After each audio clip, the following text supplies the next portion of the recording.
Hello, everybody, and welcome to Press YYZ for March the 4th? Be with you. Yes, a little early, but this is Press YYZ, your one-stop shop where we bring you all the best video game news and discussion with a uniquely Canadian twist. You can find us on Twitter at Press YYZ, where we appreciate any feedback you may have. I'm your host, Mitch George, joined today by AJ Fraser, How's it going? Alexander Kozi Kozina. Rawr. Didn't need that whatsoever. I've been playing I a lot am of Bloodroots. That's I am why. slightly aroused. I was teasing what's to come in the show. Finally, we're joined this week by Alex Ballant. I'm back. I Finally. have returned from the grave. I don't know if I've ever seen you or Nathan in the same place. I have a very short memory. Yeah, we're the same person, actually. Oh, okay, great. Well, he's too old and you're too young. So basically, if you were to be in the same room together, it would cancel each other out. That just widens the That's true. demographic that'll actually listen to this show from, 12 people to maybe 15. So who cares? You guys are the quantum mechanics of podcast hosts. And with that, what's everyone been up to this week? AJ, what you been up to?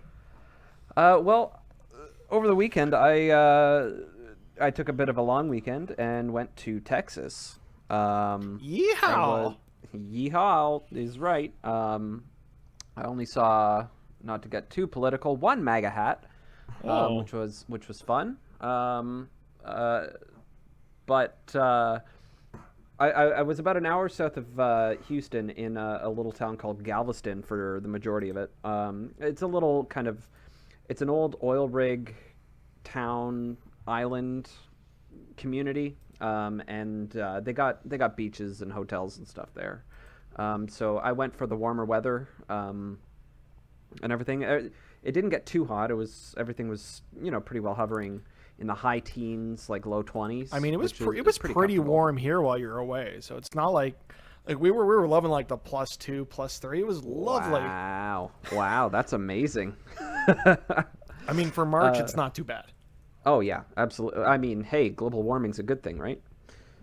So anyway, we went for my mom's birthday because the price was right and everything, and Florida was so expensive. I used to live in California at one point, and so yeah, that's something you guys didn't know about me. Happy belated birthday to Mama Fraser if she is listening. Don't let her hear you say that. That's not her last name anymore. When are we doing the mom podcast? Oh yeah, that would be interesting. Do any of your moms actually play video games? No. My No. mom, many decades ago, used to play the Honeymooners video game on PC.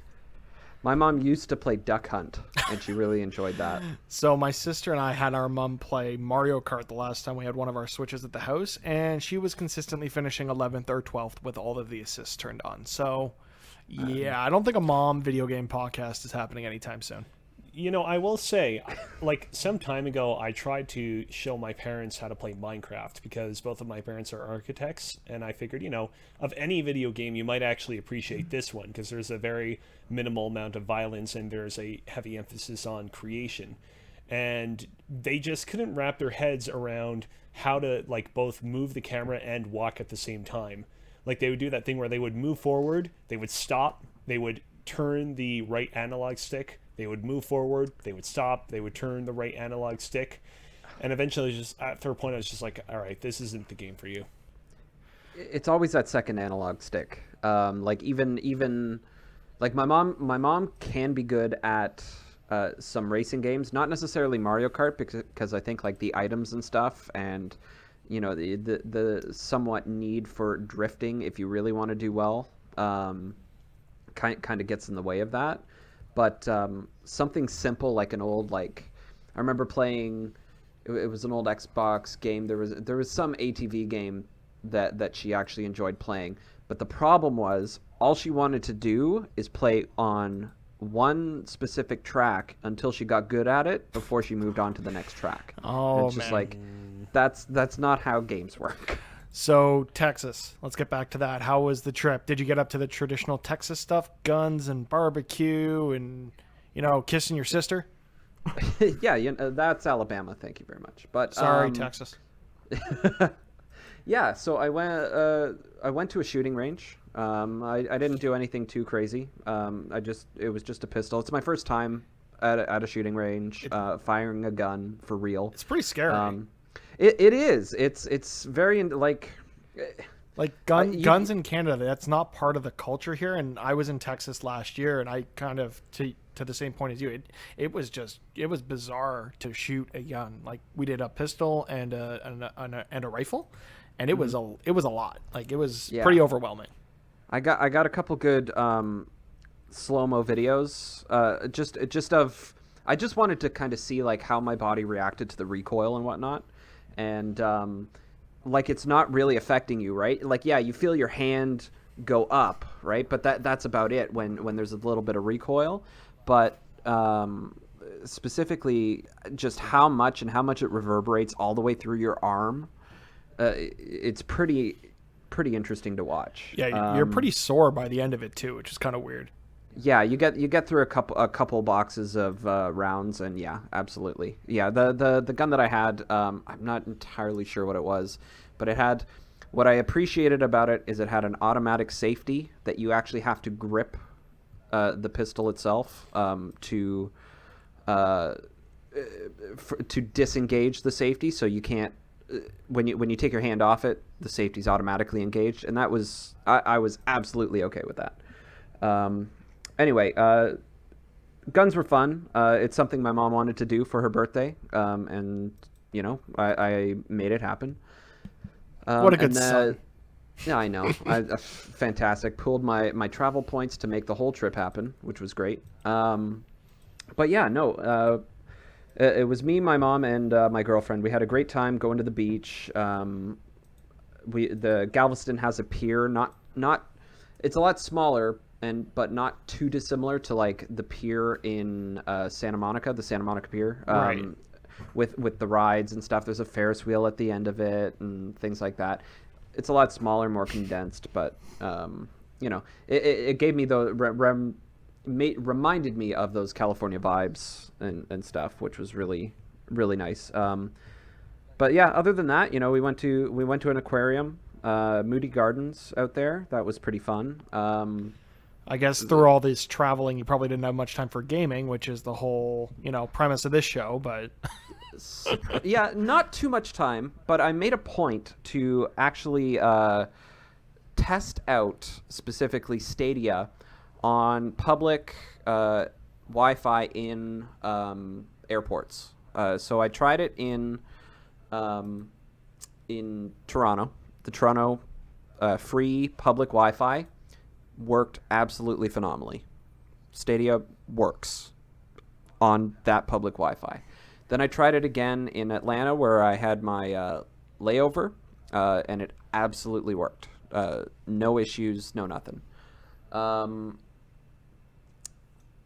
didn't get to try it in Houston at the airport because we were coming and going out of there and just wanted to get to a hotel and stuff and back home and whatnot. Yeah, so I guess given that your flights didn't do into that. and out of Houston were domestic, you didn't have as much time in the terminal as you did at, say, Atlanta or Toronto. Yeah, exactly. But yeah, the 3-star hotel internet Wi-Fi that I had access to, I gave it a shot. Not as reliable as Surprise, it could have been. surprise. Surprise. 3-star hotel, 3-star internet. But I didn't try dropping the Stadia settings down all the way down to I think the basic function, which is 720p. But yeah, I was just playing. I was trying to play something a little more actiony, like which is the Tomb Raider reboot. Yeah. And that's still a good, fun game. It holds up, even though there's a handful of years in between it and the original Uncharted. Really well. It's a good follow-up to Uncharted. It learned a lot from Uncharted, and it's super fun. But sorry, I know this is long-winded, but one super weird thing that keeps happening to me is I'll go through phases of wanting to play Pokemon Go. As do we all, except yes. Kozi. Yeah. Yeah, I never want to play that game. No, you never want to stop. Go ahead, AJ. Oh, So yeah. So when you're when traveling, it triggers something in your brain like, hey, I haven't played Pokemon Go in a long time. I wonder if there's anything cool nearby. So in the airports that I was in and stuff like that, I pulled my phone out and I started, kind of getting back into it and playing it again a little bit. How long this urge to play will last is still to be determined, but I did just break out my Pokeball Plus and reconnect it to my phone and whatnot. So that's the thing that's happening. Yeah, I think we could talk for like an hour and a half on Pokemon Go. I think we Absolutely. do have... Sorry, Kozi. Yeah, I do want to briefly ask a quick question. So there are certain regional Pokemon around the world. Here in North America, it's common to be able to find Tauros, basically up until, like, I'd say midway through Quebec down until the bottom of Texas. Am I assuming that you are still above the Tauros line? Yeah, Texas would still be Tauros. I was actually more interested in the other regionals that are more specific to like the southern U.S., like Heracross, Corsola, Exactly. Carnivine. I was going to ask that because, like, if you're just directly below the Tauros line, you get access to Corsola and Heracross, which is those two guys are pretty rare.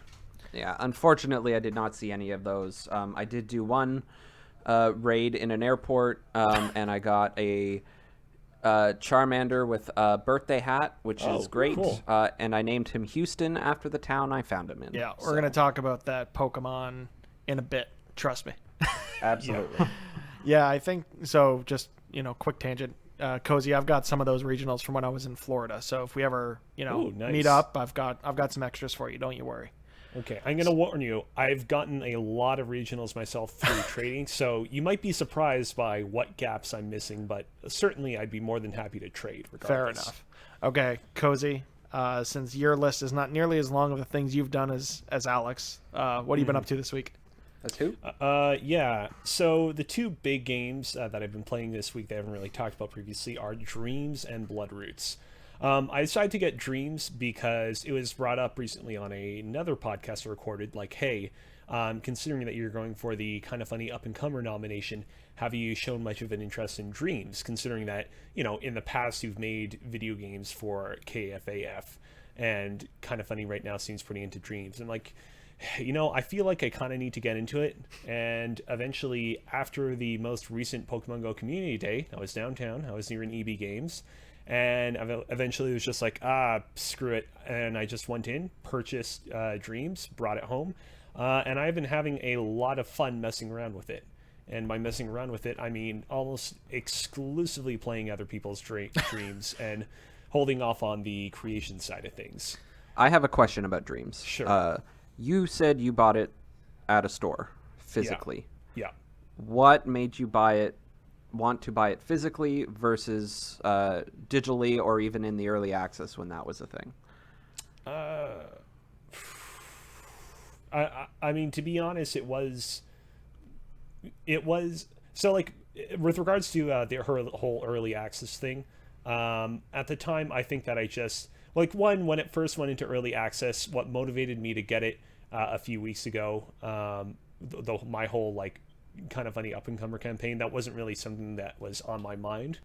And, I would say that I was just pretty distracted at the time. I would say that I was also a little bit pessimistic on Dreams' prospects. I didn't get the sense that it was really going to blow up and become this huge thing. I was under the impression, it probably will have a similar lifespan as Project Spark on the Xbox One, in that it will, enjoy a degree of popularity for a few years, and then it will just gradually get snuffed out.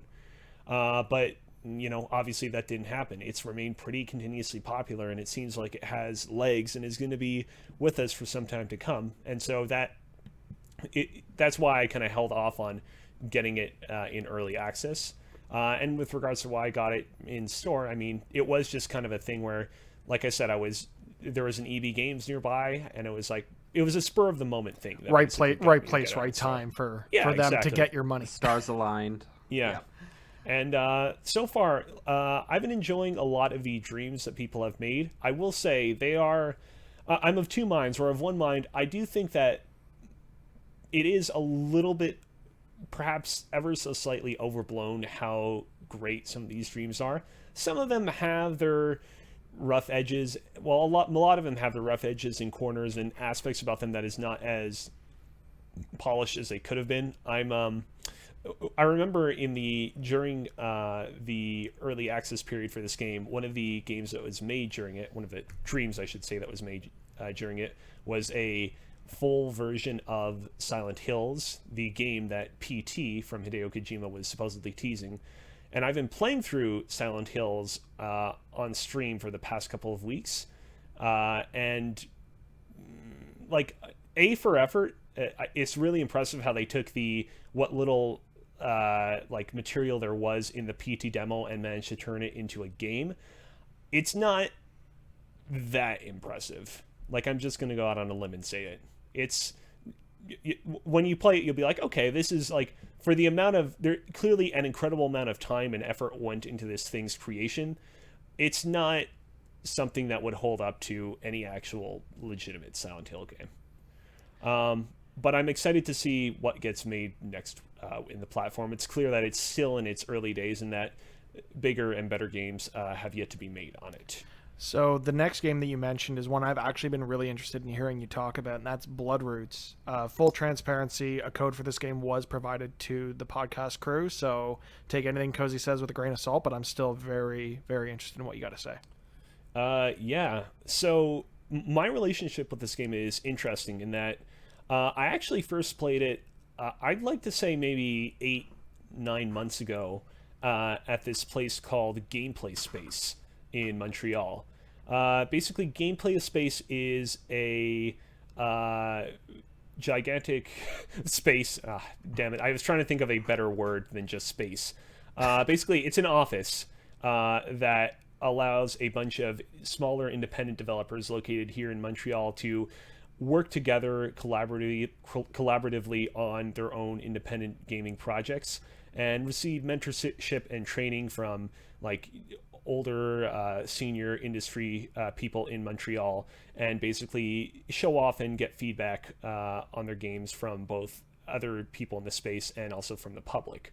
And usually the way that they do the latter is they'll host Gameplay Space demo nights, usually like once a month. And I went to one of these demo nights 8 or 9 months ago, and Bloodroots is one of the games that was playable. And like, you know, obviously Gameplay Space is a great place. Goddamn, I need to stop saying place or space. Part of us doing this show is, you know, increasing our vocabulary and our ability to speak on demand. And I mean, I notice I use a lot of ums and ahs, and I mean, we're all working on this as the show grows, but that's part of it, right? Is growing together. Yeah. Going back and listen to the first episode compared to what will be this episode, and it's probably night and day, right? Oh, for sure. So yeah, you know, obviously I really appreciate what Gameplay Space does for the industry, but you know, and like, I'm not trying to be harsh in saying this, but a lot of the games that get shown off typically at these demo nights, you know, they're works in progresses. They're a little bit rough. They aren't fully polished. They have interesting ideas at play, but they're not quite fully feature complete experiences just yet. And if they are, they don't always necessarily appeal directly to me. But Bloodroots was a rare exception where I played Bloodroots and I was instantaneously like, oh shit, this is like both incredibly polished and like really, really, really appealing to me. And I sort of kept it at the back of my mind. And when you said, hey, you know, we've got a code for Bloodroots, I was like, by all means, send it my way. I will 100% play it, because if it's as good as what I played back at Gameplay Space 8 or 9 months ago, I'm sure it is just as great today, if not better.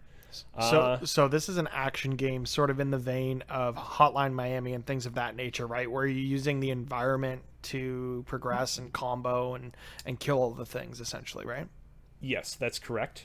I played Hotline Miami way back in the day because that was like one of those much discussed PlayStation Vita games during that console's life cycle. and to be honest, I could not get into it. What I didn't like is just how kind of turnkey the whole thing felt. Of like, you have to go up to a person and you have to immediately kill them, and if you don't kill them exactly at the right time and in exactly the right order, you immediately die. And Bloodroots is not dissimilar to that, but I find that Bloodroots leaves a lot more room, and this is just my opinion, and again, I did not play a whole lot of Hotline Miami, but I feel like Bloodroots leaves a lot more room open to experimentation and discovery, and is not, while there is a degree of puzzle solving involved in terms of defeating some enemies, it is not quite as turnkey, at least in my experience. I'm with you on that Hotline Miami take. I always felt like it was hard, like the game was always telling you to go a specific path no matter what, and it was very much just solve this part of the puzzle to get to the next part, and I'd be banging my head against the wall trying to figure it out. So hearing that this is a little more open-ended, it has me very much intrigued. So one of the big things about Bloodroots is that, as you said earlier, there are all sorts of items strewn around the environments. You have axes, you have guns, you have swords, and picking up a weapon is always such an incredible moment because you never quite know what you're going to get. You'll pick up a sword and you think, oh, this is just obviously it's gonna cut an enemy in half, of course. But not only will it do that, but it will also like propel you forward at a rapid speed when you do it. Like, in a Japanese anime where somebody slices somebody in half and then with rapid speed, and then that enemy slowly falls apart into two pieces. You'll pick up a chainsaw and it will be a similar sort of thing where like you go forward, but it will be more like a slow progression into like a quick swipe where you basically cleave anything in two that's in your way. You'll pick up a gun, and again, it'll work the way that you function, but it'll feel just a little bit different from how you expect. Basically, what makes this game so entertaining, especially during the first few kind of hours, is just going into an area and being like, okay, I'm going to pick up this item. In what way is it going to surprise me in the way that it kills enemies?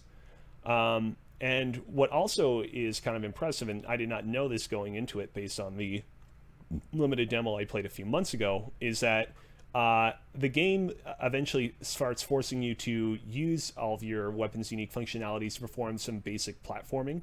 So, for example, it'll ask you to use the sword to kind of cross gaps, because the idea is that like when you're going forward at high speeds, you're not being affected by gravity, you're not falling down. Right. You'll jump on a barrel, and normally a barrel will basically you'll kind of like walk on the barrel while the barrel goes forward and kills whatever comes in its path, but also the barrel will allow you to kind of safely go across spikes. So you'll come across certain areas where you have to use a barrel to progress over spikes. And while I have not beaten Bloodroots yet, I did make a specific point of getting to the boss of the first act and beating it, and that boss fight is spectacular. And one of the reasons why it is spectacular is, in addition to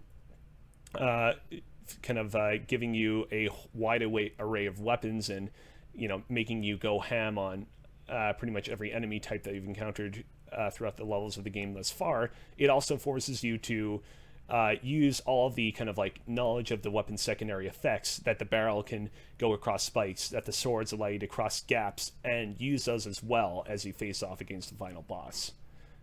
That sounds awesome. Yeah, it's definitely one I'm going to keep on my radar. I mean, there's a lot of games I'm playing right now, so it's probably not one I can get to at the moment, but that definitely sounds like something I want to get my hands on for sure. I just wanted to ask, so I know Mitch, when you got it, you got an Epic Game Store code. Is it available on other platforms, or is it just PC right now? So my understanding is it's on PC via the Epic Game Store, PS4, and the Nintendo Switch. Oh, okay. Which is where I'm probably going to end up picking it up. Yeah, me too. It feels like one of those on-the-go experiences, at least for me. Yeah, I'm gonna complete it on the Epic Game Store version first, and then after that, I'm probably gonna pick it up on the PlayStation Network. I was looking over the trophy list. Of course you were. And I will say it's not that challenging. There are some trophies, like there are hats, for example, that you can get in the game that grant you additional abilities and whatnot. and apparently some of them seem to be pretty rare. You also have to find hidden wolves throughout all of the levels. For the most part, though, it's not that bad. Let me guess. It's got a platinum. I mean, yes, it does have a platinum. Yeah, so that's why you're interested in the friggin' trophies.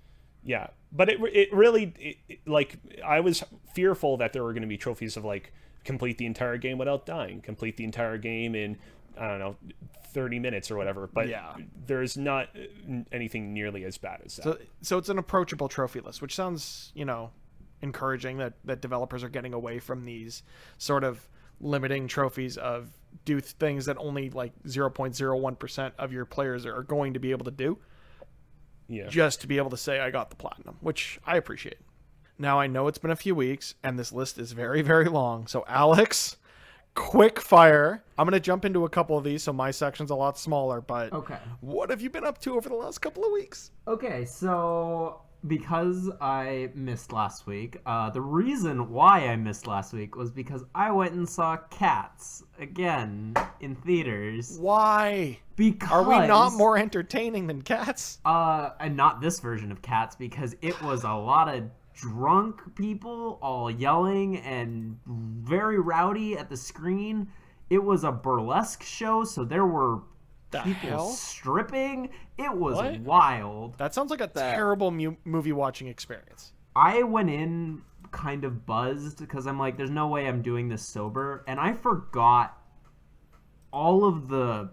It was the fucked up animation version too, where like there was like you could see Judi Dench's ring finger, and not all the animation was complete. Oh, and the one before they issued the update. yeah, to the theaters. pre-patched version, and it Love that we're was patching movies now. yeah, I know. It's what a world we live in now. But it was a nightmare come to life, and I loved every second of it again. You're a monster. I don't know why you would do that to yourself. I mean, honestly, if you ever have the misfortune of having to see Cats, at least have some type of substance, preferably legal substance, involved. Depending on where you live, that could be limited to alcohol or a lot more than that. So Yeah. use your own discretion. Yeah, but like you need to have something when watching it because it's a nightmare, but I enjoyed every second of it. All right, let's move on. What else have you been up to? So before Preferably that, gaming related. okay, well this is kind of gaming related. I watched a lot of movies the last 2 weeks. You always friggin' do.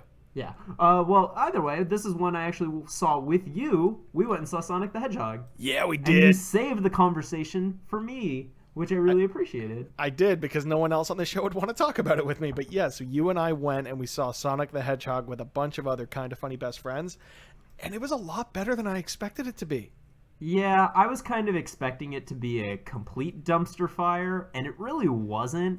It was very okay, which I don't know, which I guess in my mind made it better for me because I was expecting complete shit. Yeah, But, so was I. yeah, and so I enjoyed it more than I thought I was going to. I think I still kind of wish that we got the other version of it. I'm so glad we didn't. It would not have worked on the screen. It would have looked terrible. I'm sorry, I'm with Alex. It would have been more visually because Interesting. Yeah, I would have just been it would have been like watching Cats. It would have just been a nightmare. No, it would have been like watching the Mario Brothers movie with John Leguizamo that didn't make any sense. This was way perfect better. film. That's a perfect film. You're wrong. Okay. Honestly, well, I guess I just like to subject myself to horrible monstrosities that It are seems trying that to way. invoke emotion. Yeah, I mean Jim Carrey I think did a really good job in his Yeah. role as Robotnik. I like that Sonic gave him the nickname Eggman by the end of the movie based on the fact that he has egg-shaped turret drone things. He was the best part of the movie, and James Marsden I feel like did a very good job as the human protagonist. No one else in the film really stands out to me though, except for the crazy guy.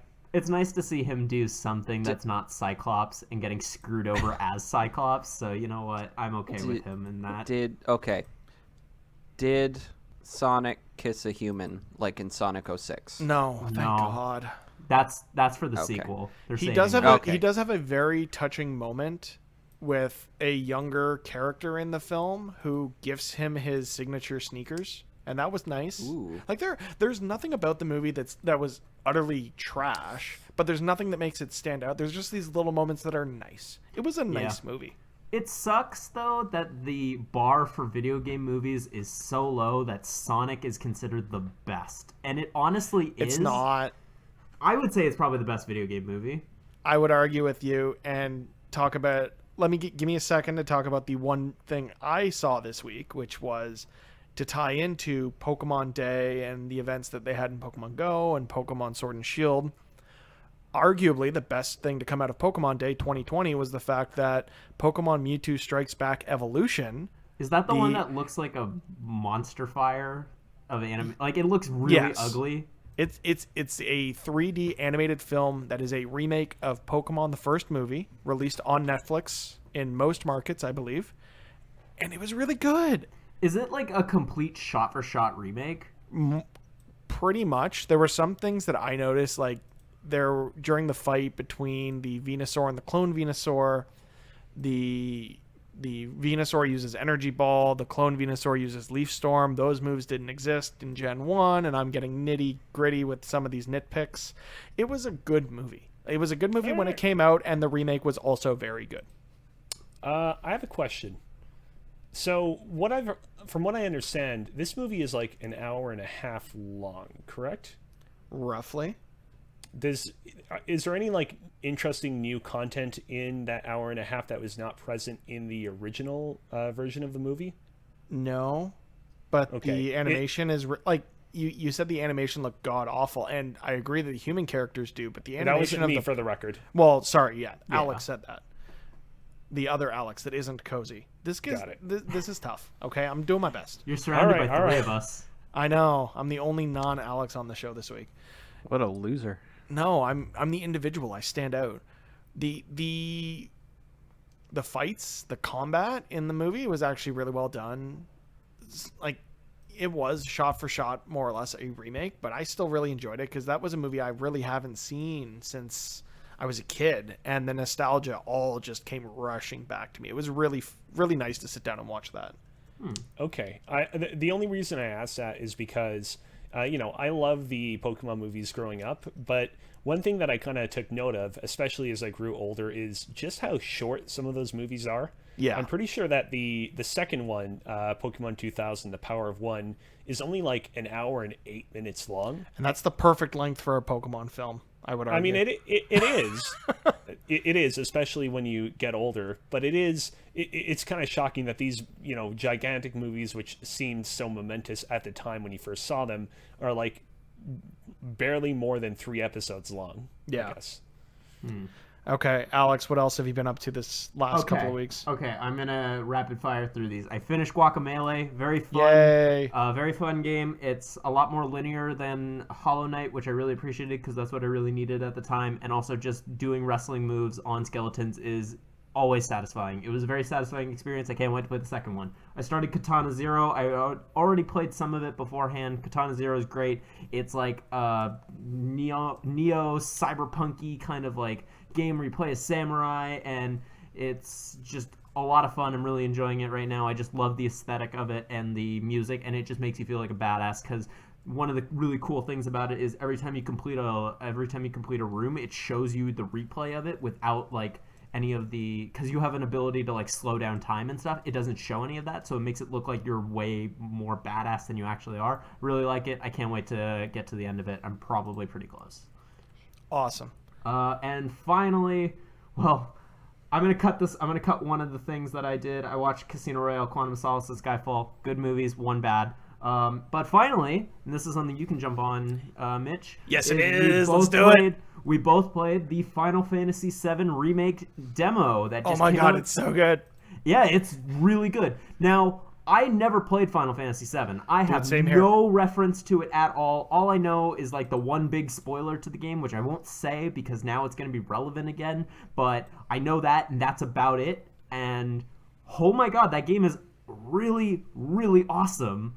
I had a blast. It's so fluid in its live combat. There's no turn based at all, but you can still kind of like pause time, or you can choose all your moves as like in the middle of combat without having to pause stuff. It really lets you kind of like be versatile in how you want to take on the action, and I think I'm gonna have to buy this game when it comes out in April. Honestly, I was in the same boat. I've never actually played a Final Fantasy game proper. I've played Tactics a little bit on the PSP port to the Vita, the whatever they did with their, you could play PSP on Vita. And I did buy Final Fantasy X 10-2 remaster for the Switch and never really got to it. I feel like I'm going to now, and I want to play this game so bad. Final Fantasy VII Remake looks so good. It plays so good. It reminds me a lot of the combat in Kingdom Hearts, which I know a lot of people will give Kingdom Hearts crap, but one thing that it did do well is that I really enjoyed the combat mechanics. So I'm with you.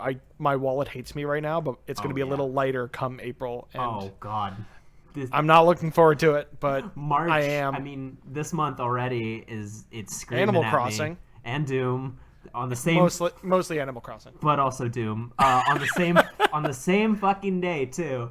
And then like 2 weeks later, Final Fantasy comes out, and so I don't know what I'm gonna do. You're going to play them both. You're going to quit school and you're Yeah. going to friggin' enjoy it. Yeah, I can't wait. I'm just gonna be a full-time podcaster. Okay, the other thing that I'll say I got to this week is I finished the main story of The Division 2 and enjoyed it so much that I went out and bought the Warlords of New York DLC. Wow. So that was a big investment for me in terms of, I wasn't planning on investing this much time in this game, and now it's really got its hooks in me. So hopefully next week or the week after I'll have more to report back on Warlords in New York. I jumped into it a bit the day it released and had a good time, but I'm really hoping that it opens up for me over the next week or two. So we'll report back on that. So Ubisoft's gamble of making the game stupid cheap has paid off clearly. It got $40 Canadian out of me, so yeah, it's definitely paying off for them. So now that we've gotten through that and it took way longer than it should have, let's get into the news for the week. Ready, set, go. News drop. So the first major piece of news is one that I'm sort of wrapping a bunch of stories into, and that's that COVID-19 is running amok amongst the entire globe and is impacting the video game industry in a relatively significant way. So right around the time the podcast posted last week, GDC was officially delayed to the summer.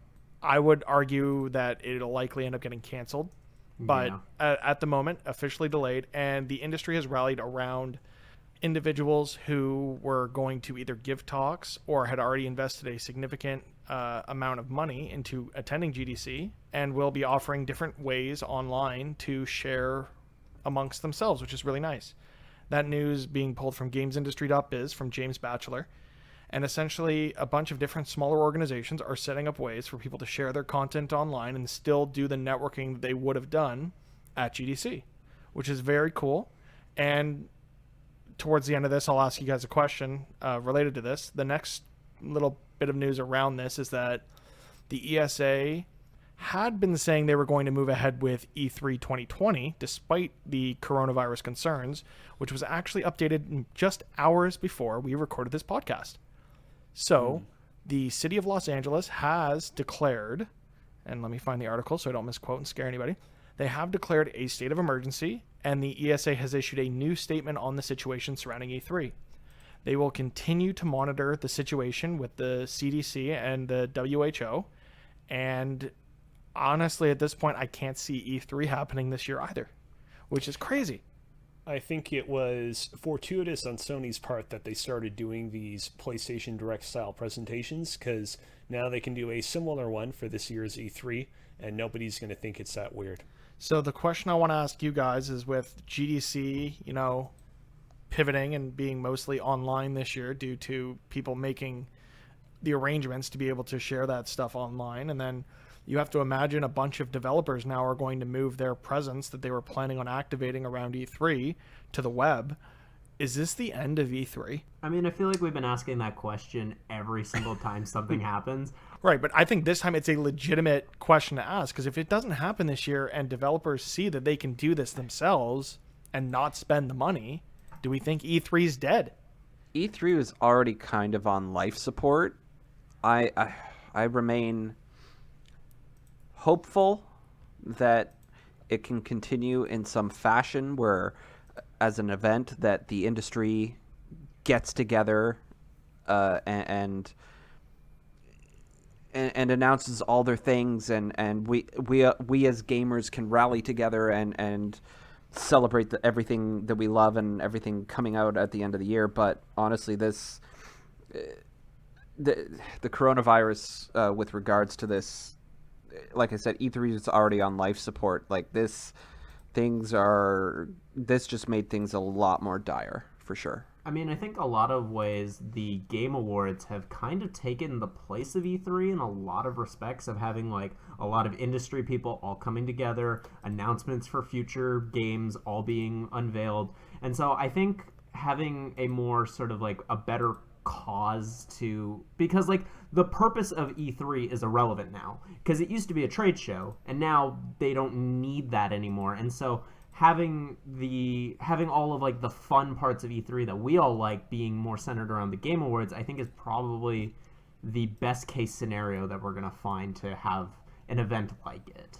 I mean, I could also see the best case scenario being that most of these demos and things like that will be made available to a larger segment of the general public online. You have to think with the timely release of the Final Fantasy VII Remake demo on PSN, a week after they were supposed to be at PAX East with the game. I know a month or two ago it leaked that the assets were on PSN, so it was only a matter of time before the demo released. Do you feel like they might have pushed that up because of the news coming out around PAX, and now with what's happening with GDC and inevitably what's going to happen with E3? Do you think this is going to be another opportunity for developers to just try and get directly to the consumer as opposed to, having to rely on these trade shows? I mean, I think one thing that we have to ask is, do you think that Sony right now has the infrastructure to be able to, like, one thing I was thinking of as we've been going over all these points is like, do you think that Sony is going to try and lean in more heavily to what Jeff Keighley was experimenting with previously, and kind of getting demos into consumers' hands at homes as they're being kind of debuted at these E3 style presentations or whatnot? I kind of hope so. I mean, I don't want developers to have to push to release a small vertical slice to the general public, whereas the demos that are presented to industry at trade shows like this are with the caveat that, yes, this is very much a work in progress. It will be broken. It will be buggy. Yeah, general public don't really have that understanding. They'll just see it as a defective product and then therefore not buy the full game when it comes out, because their initial first experience has been tainted. Exactly. If I'm not mistaken, like that's a big reason why, like after the Xbox 360 generation, demos for things steeply dropped off, is because people started getting their fill of a game through the demo. Yeah. And then just not buying it. I've noticed that a lot of the time when you do see demos, it's usually after the game has come out that they can then take a small section of it where it's already been completed. Like I know on Steam there is I hate to bring it up again, but there is a Doom demo, there is the Resident Evil 2 demo. There's things like that I think the Resident Evil one came out before the game, but it was so close to release that I think they had already gone gold. I don't know if that's true or not, but it was close enough that they could easily take a small section of the game. Go ahead. With a caveat, it's hard to say, okay, the game is done, let's just slice a piece of this and release it like that. There's still a lot of work that developers have to put into releasing these small one-off builds, and I do agree that get the main piece of work done first, then put out a slice to whet consumers' appetite. But you can also look at a situation like Nintendo dealt with on the 3DS, where they released demos for, I believe it was the remakes of Ruby and Sapphire, and the internet data mined the ever-living crap out of it. They pulled everything out of that demo because all of the assets that were going to be in the game were in the demo. They had just sliced it so that you could only access a specific part. So I can also see that being a reason not to want to do these kind of things, because it's harder. Like you end up having to put a lot more work into securing this vertical slice that you wouldn't necessarily need to do for the final product. It's a weird balance to try to strike, for sure. I was going to say, though, is there that same concern, though, if the entire demo is being streamed? Maybe not. I don't know what the logistics of I that mean, would be. all of the other concerns that you brought up are still relevant, but I do think that that at least that problem is solved if the game is like physically, well, digitally not on the hardware that you're playing it. Yeah, that's a good idea. Yeah, maybe with these cloud platforms becoming more prevalent with Stadia, xCloud, and presumably PlayStation Now, or whatever that ends up being for the PlayStation 5, it could just be a harken back to the timed demos that they had for a while there on was it PS3 or PS4? Where you basically got, like, you could play the game for a half hour or an hour and then it would just shut it down. You could potentially do something like that with the cloud, and then there's less risk of the game leaking. That's certainly a possibility. The last thing I wanted to bring up on the discussion of E3 and the ESA is, do you think that the ESA tries to debut some sort of new show that's like a successor to E3, but that is a little bit more smaller scale and is more consumer focused than it is industry executive focused? Or do you think that the ESA even does something else at all? I think time's going to have to tell with this one. I think the E3 brand itself does still hold a lot of credence, and maybe it would just be they would officially license that to work with another partner that could put on a show. But I just, if E3 gets canceled this year and publishers and developers realize they can do this on their own and save a significant chunk of money, if it doesn't cut into their bottom line, I could see this being the end of E3. But we're going to have to wait and see. We're also going to have to wait and see what comes out of a newly announced studio, which is a first-party studio for Google. So Google's announced that they're opening a new studio in Playa Vista, California, and the ex-Sony Santa Monica studio head, Shannon Studstill, will be overseeing the team. They'll be creating exclusive games for Google's new platform, and this is really interesting because I think we all kind of agreed that when Google Stadia came out, it came out to a bit of, negative fanfare. But to see Google still investing the dollars that it would take to start up a new studio, do we feel like Google is, a serious player in the gaming industry moving forward? Or is this more so them just saving face with the way the internet has initially reacted to Google Stadia? Yeah, so I think like a lot of things, time will have to tell with this one, because they've just started the studio, but it's gonna be 3 years before we see anything from this, so a lot can happen in that time. And so I'm still extraordinarily skeptical of specifically Google's involvement in gaming, because they're known to drop stuff when it's not immediately turning a profit. Rest in peace Google Plus, even though we're using it. But just like I think this is an interesting pickup that they got. Her name's Shannon, right, from Santa Monica.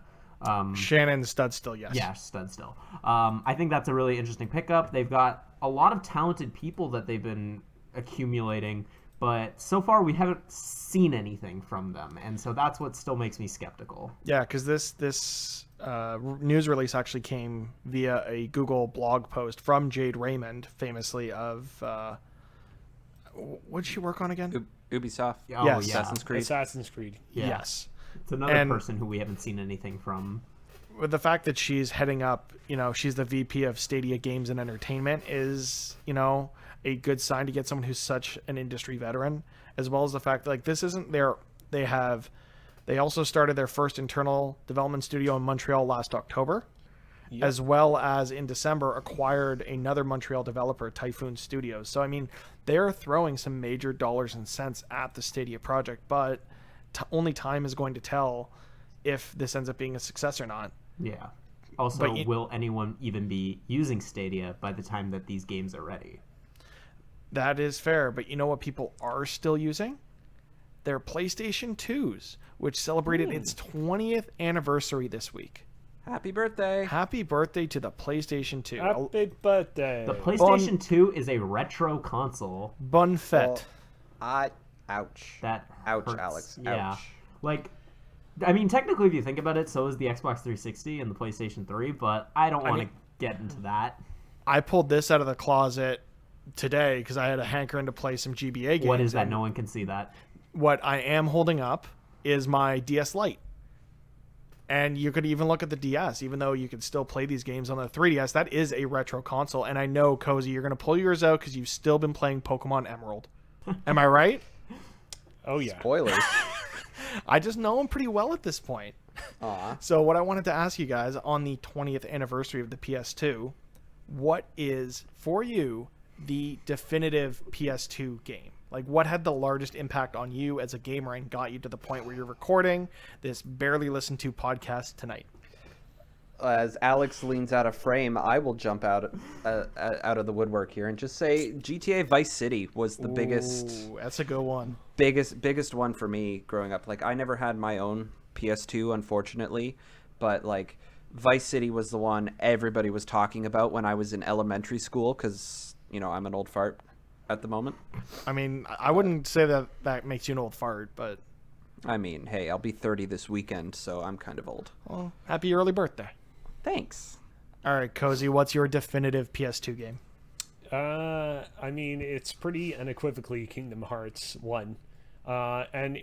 So there were a lot of interesting things surrounding me getting that game, in that I purchased it around 2008-ish, because what happened was for the longest time I was a Nintendo gamer, and then at a certain point my cousins, who typically own PlayStation consoles, were like, hey, do you want to just take home my old PlayStation 2? I'm like, yeah, sure, not a problem.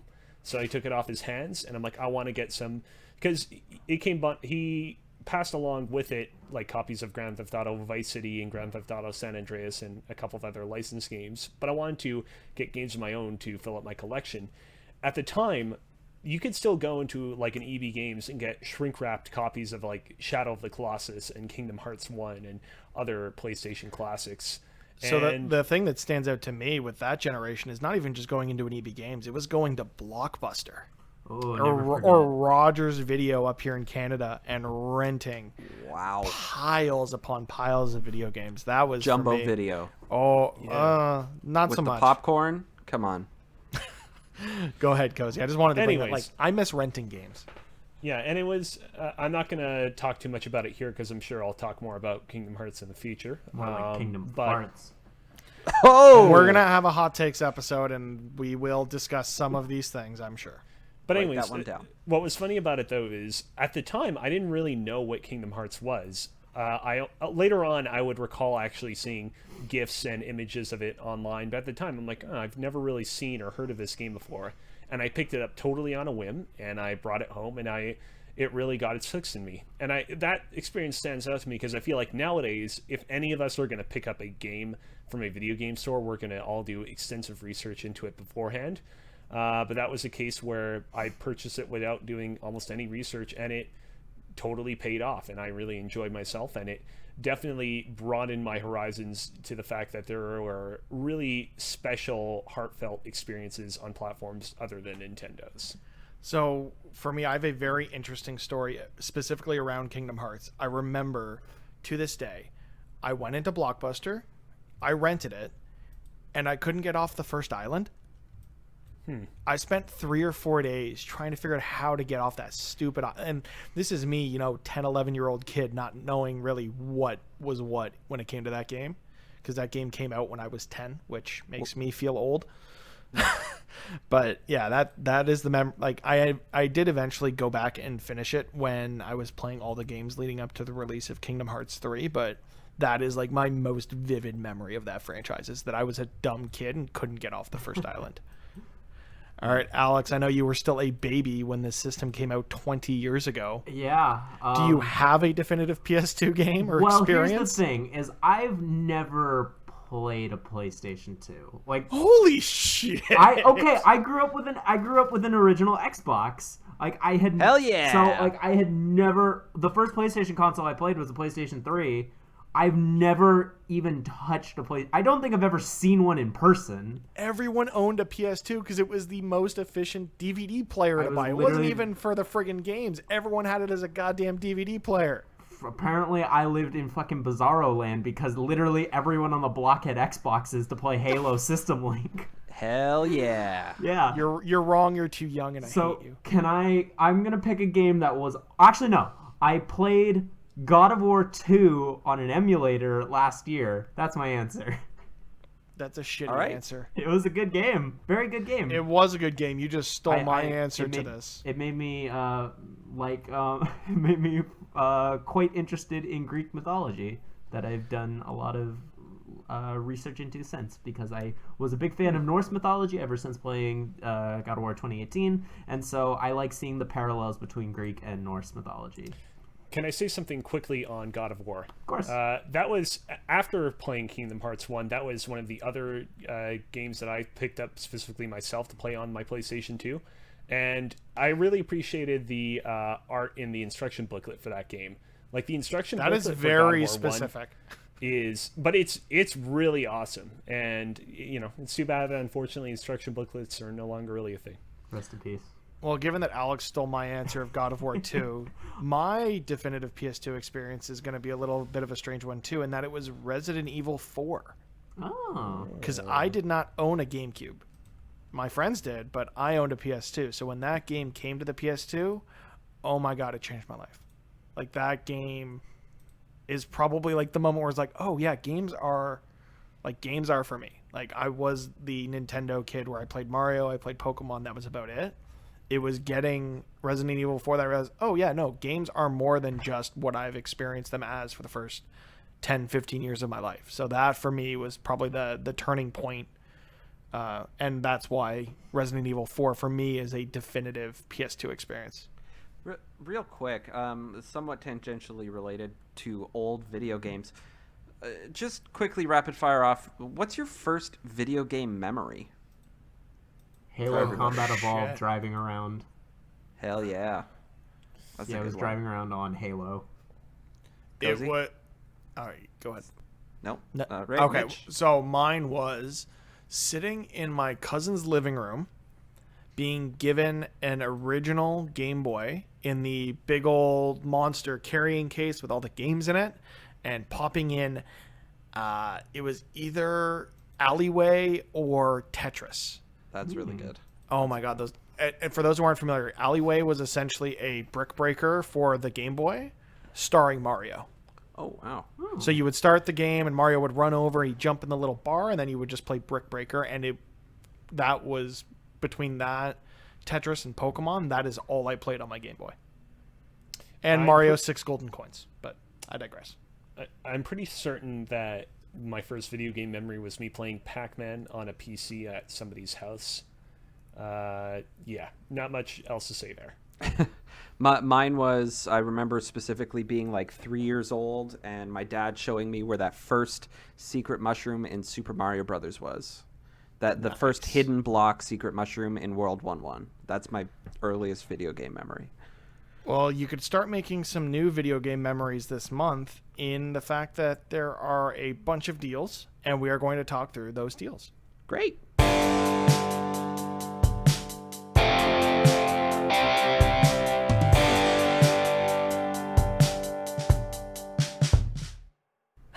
So this month, you've got coming to Xbox Game Pass on console, NBA 2K20 on March the 5th, as well as Train Sim World 2020 on the same day.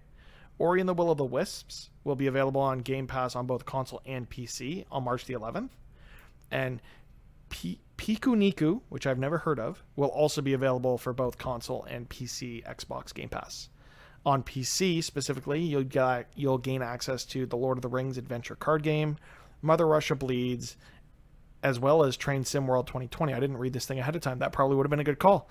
Those will all be available during the month of March on Xbox Game Pass. I would also like to say on Xbox Game Pass on PC, Halo Combat Evolved is now available. Yes, thank you for calling that out. Is it the anniversary version? It is. Yeah, it's And the Master Chief Collection, essentially. I haven't really played it that much yet, but I've loaded it up, and ooh, it looks good. Yeah. I got to get back to that on I'm very on xCloud. excited. I'm very excited to play it. We should play some Halo one day. I'm down. Yeah. Except for I only have it on PC, so I don't know if that would. I don't know if there's cross-play between PC and Xbox. And xCloud, because that's the only place I have it. Yeah, I don't know how any of that works, but we can figure that out at some point. We'll figure it out. Okay, so to get into some of the deals of the week, because those were Game Pass deals for the month, on Xbox this week, you can get Borderlands 3 for half off, Borderlands Game of the Year Edition for half off, some deals on some Fallouts if you're into that, I know we talked a bit about Guacamelee earlier. Both it and its sequel are available on the Xbox Store for 75% off. Red Dead is 50% off. Resident Evil 2 you can save a bit on, but it's still a little overpriced if you ask me. But that's because I'm not other than 4, I'm not really a Resident Evil guy. You can also get discounts on games such as Rocket League and XCOM 2 at a significant discount. Over on the PSN, we've got 2 sales running right now. The double discounts PS Plus sale, as well as, at least in Canada, it's branded as the games under $22. I think in the US it's games under $15. But you can pick up things like Deus Ex Mankind Divided for almost 90% off. So if you have not played this game, we've talked about it before, play this game. It is phenomenal. You can get it at a huge discount for this week. Phenomenal, spelled F-U-N, because it's that fun. Are we really getting into... Oh, God. Yes. Okay, we're getting silly, so I'm going to shut them up and Yes. keep going. You can get Hollow Knight for half off. Kerbal Space Program for 75% off. The first season of Life is Strange for under $6. And this was left here just for Kozi, in that you can get Persona 3 Dancing in Moonlight and Persona 5 Dancing in Starlight, because I distinctly remember you saying you enjoyed those games on the PS3, the dancing games. I played the Persona 4 dancing game and the Persona 3 dancing game, and I enjoyed both of them decently. Well, here you go. You can pick up 5 for a significant discount. I think it's half off right now at $20 Canadian. Phoenix Wright Ace Attorney Trilogy is on sale. Players Unknown's Battlegrounds is a pretty steep discount. I don't remember that being discounted this much in the past, so if you're interested in that, go pick it up. Rayman Legends, a phenomenal platformer. We're using the Ubi Arts style engine. It's a masterpiece, and if you don't own it at this point, you deserve to go and buy this game now. Like on Xbox, Rocket League is on sale over here. Rogue Legacy, a game I really enjoyed on the Vita, is under $5, so definitely check that out if you're interested. South Park: The Stick of Truth is on sale. Undertale, which I don't actually remember being on sale ever, because I've been looking out for it, is actually on sale right now. So if you're interested, go pick that up. And World War Z is available for 70% off. Anything stand out there to you guys? You'd say run out, pick up now that I didn't already call out? Play Red Dead Redemption 2. I don't want to. It's a great game. It's one of the best stories I've ever experienced in any media. Play that fucking game. That's my input. You can't make me, but if our fans do want to, have at it. It's amazing. You can live out your cowboy dreams. This is not a game that I've played before, but I feel like $16 for World War Z is actually a really nice price point, considering that the kind of reception around that game was, this is a pretty solid, decent game. It's not quite as good as the games it's emulating, i.e. the Left 4 Dead games, but it's worth checking out. And I feel like at $16, that's kind of a very nice price point for that level of recommendation. I would say especially you should pick it up if you have friends to play with. Well, given you own it on Xbox and I would not be getting it there, I would have no friends to play with. So, I'm good. I also have 0 friends. Well, now that we've gotten through all that, let's get to our main topic of the show.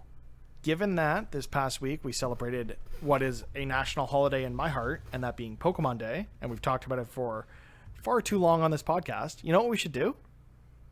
Spend the next hour talking about Pokemon. Ooh. So we're going to play a game of 5x5 of the best Pokemon. No criteria, no nothing. I want you guys to build a list of the best Pokemon. I will act as your judge, your mediator, your, final say. And it's going to play out something like this. Each of our participants will give me 3 games. Wait. Or is it? No, 4. Because we're down a host this week. You'll give me 4 Pokemon. Okay. I was like, I've only played 1 Pokemon game. I don't know how to play this anymore. But okay. If you give me more than 1 Pokemon from Gen 1, I'm telling you now, it's going to the bottom of the list. Fuck. We need diversity on this list. But all we of are not the a Pokemon suck. They got progressively worse and worse. Oh, well, I guess somebody doesn't want to win a game of 5x5 this week. I thought AJ was the worst, but that boy. just about takes the cake. After Gen 4, they got really bad. You're wrong. Actually, wait. You're sort of wrong. Okay. You know what? I'll take it. All right, I won't penalize you for using Gen 1 more than once, but now that you know that, you Okay, know, I'll keep that in mind and try to keep it in mind. I just want to say right here and right now, for the future, we should have a topic of the show be ranking all of the Pokemon gens by the Pokemon available in them. I like the idea because so last week we played a game of Player's Choice where we came up with the definitive list of must-have next-gen features. Yeah. If we augmented that and actually sorted the list and did that by generations of Pokemon, Kozi, you and I would have a lot of fun with that, and no one would listen to it. So we should definitely do that at some point. If you guys want to listen to a 100%. 6-hour podcast, I would 100% record a 6-hour podcast about Pokemon, which is why the next hour of this one is going to be about Pokemon. So each of our participants will give me 4 Pokemon. I will rank them in the order that I deem appropriate. Round 2, they'll be given a chance to argue why one of their Pokemon is better than another Pokemon on the list.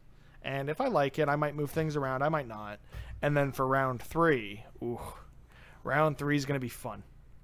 Round 3, I'm going to randomize. Each participant is going to give me 1 generation. I'm going to randomize 6 Pokemon that are available in that generation of games.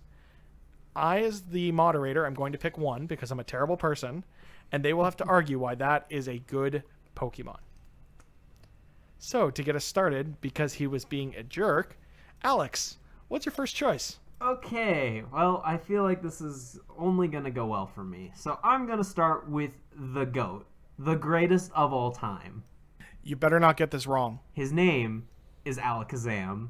Alakazam is amazing. He's got a fucking dope-ass mustache, 2 spoons that bend. Have you ever tried to bend a spoon? That shit's hard, and he does it with his mind. So, I mean, you know what? And he's a psychic type, and psychic types are pretty damn cool because they can make you confused. Also, one of the first Pokemon that you could only get via trading or by being rich and owning 2 Game Boys. So you either had to have friends or money. And you know what? Isn't that what we all strive to do, is have one or the other? That's my argument. Alakazam. I don't like it.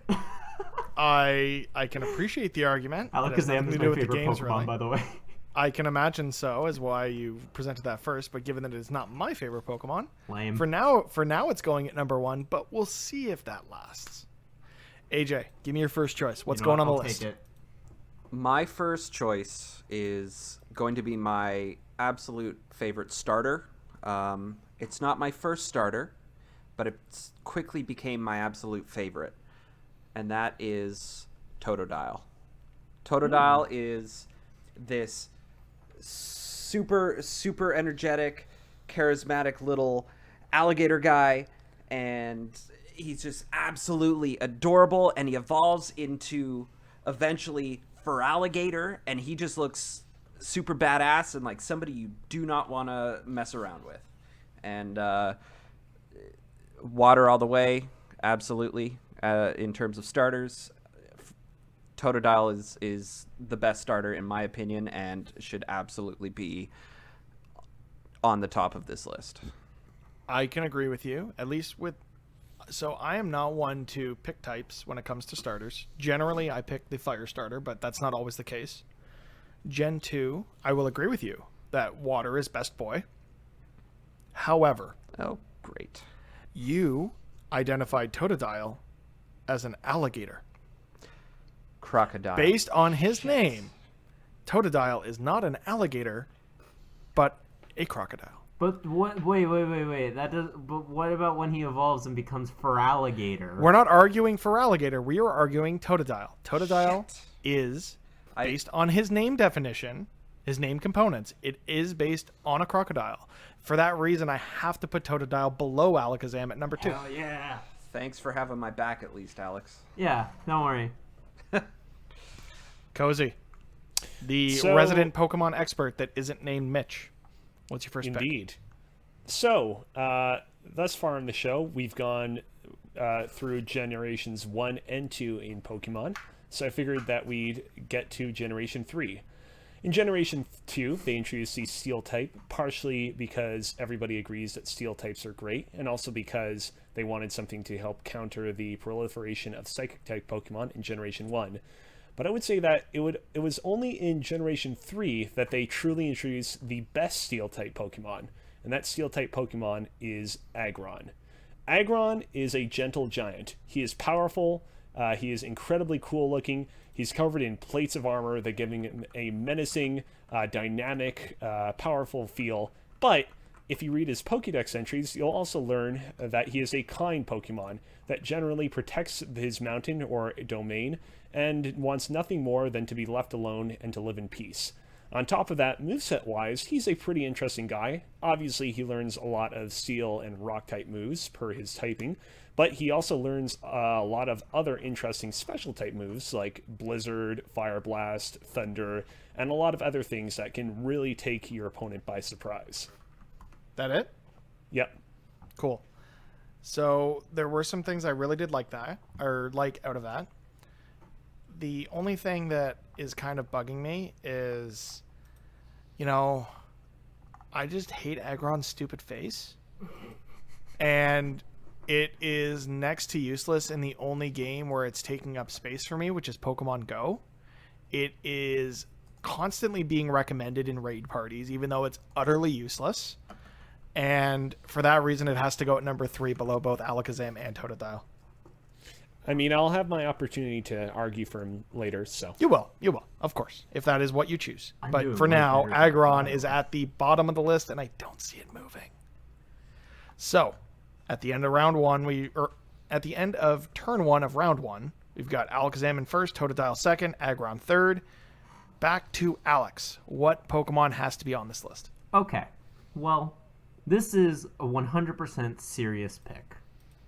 The hidden god of the Pokemon world. Oh boy. You better not. It's Bidoof. Bidoof is the best Pokemon. I mean, what's more to say? He's Bidoof. That's my argument. He's Bidoof. Pokemon Let's Go Bidoof coming 2022. You had my back, Alex. I'll have your back here and try and help you out a bit. Bidoof is a really good name. Exactly. Have you ever seen a shiny Bidoof? I have. Yeah, they're quite spectacular, and they make my heart sing. And I love Bidoof. Remember when I said Aggron was useless? I mean, Remember that? You remember that? I do. Yeah. Bidoof's worse. I think And you're for just no, underestimating Bidoof does not even belong anywhere near the list of best Pokemon. I don't care how Bidoof is going to be memeable it number is. 1. Mark my words. You can try, but right now Bidoof is going at number 12 because I don't expect it to move. And that was a terrible pick, and you suck. So, AJ, what's your next pick? Wow. Well, after that, And also for those keeping score at home, they only score points for the top 10. I put Bidoof at the literal You didn't bottom even of this spell list. his name right. I didn't spell it right because it doesn't matter. It How shouldn't be on the list, and it's at the bottom. disrespectful. AJ, what's your next pick? well, Alex brought up the concept of divinity and gods, and I gotta say,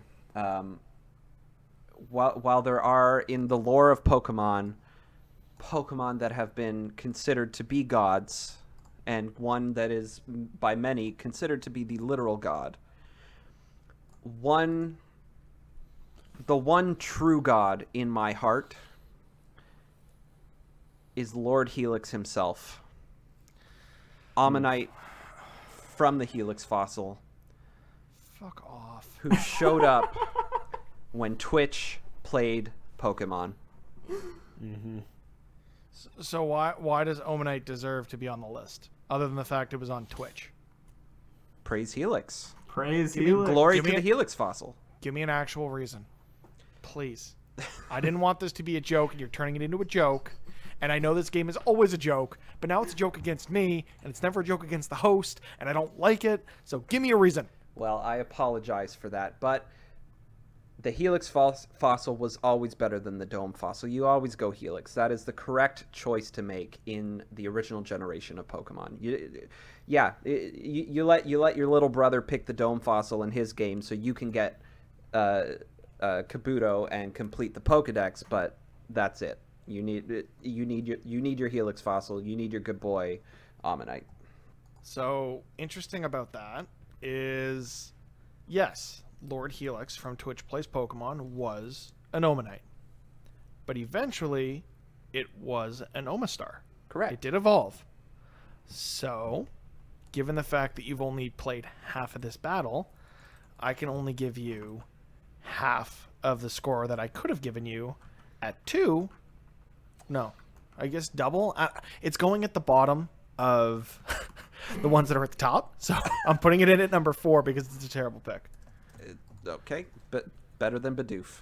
It is still going to be above Bidoof because Bidoof was even stupider. You done Bidoofed up. Kozi, Yes. can you fix this list for me, please? I'll try my best. Okay, so up until now, we've had a fair bit of Generations 1 and 2 representation, a bit of Gen 4 representation from a most abhorrent Pokemon. I figure that we should have a little bit of Gen 5 representation, and I'm going with a Gen 5 Pokemon that I am extremely fond of called Galvantula. First off, let's just appreciate Galvantula's name. I feel like a lot of electric type Pokemon try and have like fairly simplistic naming stuff in them. Like they'll have like, oh, they'll like include like Zap or Buzz or, you know, common electricity names. But Galvantula's like, no, we're gonna galvanize the competition, and so we're gonna call ourselves Galvantula. And on top of that, I mean, what you have in Galvantula is just a really cool electric bug type Pokemon. That, because of its type combination, has a lot of coverage on a lot of other common Pokemon types in the game, especially, you know, very bulky, powerful water type Pokemon. And like, the thing that's impressive about Galvantula is that, you know, there have been other spider type Pokemon in the past before Galvantula. You had Ariados in Generation 2, and I feel like Galvantula manages to stand on its own. Looking at it, you don't immediately think, oh, this is just another Ariados. It really manages to kind of fill its own niche, and that niche is being a really cool Pokemon with a really unique and powerful type combination. I like it. So I like a lot of the points you made. I like the discussion of the origin of its name, which I also appreciate what they did with that Pokemon's design. And given the fact that as I look at this list, you have given me the single most unique Pokemon, it's going to go at number 1. Yes. Galvantula is at number 1 on this list for the moment. But how's he gonna eat cereal without spoons? What?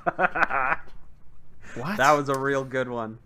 You do realize that Galvantula is a bug type Pokemon, right? I literally don't even know what that looks like. I need to Google this. I included a link to Galvantula's Bulbapedia page in the document for the show. Oh, okay. Yeah, as well as Aggron, because I figured you might not know them. Yeah, I knew about Aggron. I just didn't know what it was called because I named it something stupid in Pokemon Go. Anyway, to that point, Galvantula That's because it is stupid in Pokemon Go. Galvantula is part bug type. Bug type is super effective against psychic type. You know what that Another means, reason right? why it had to go above Alakazam.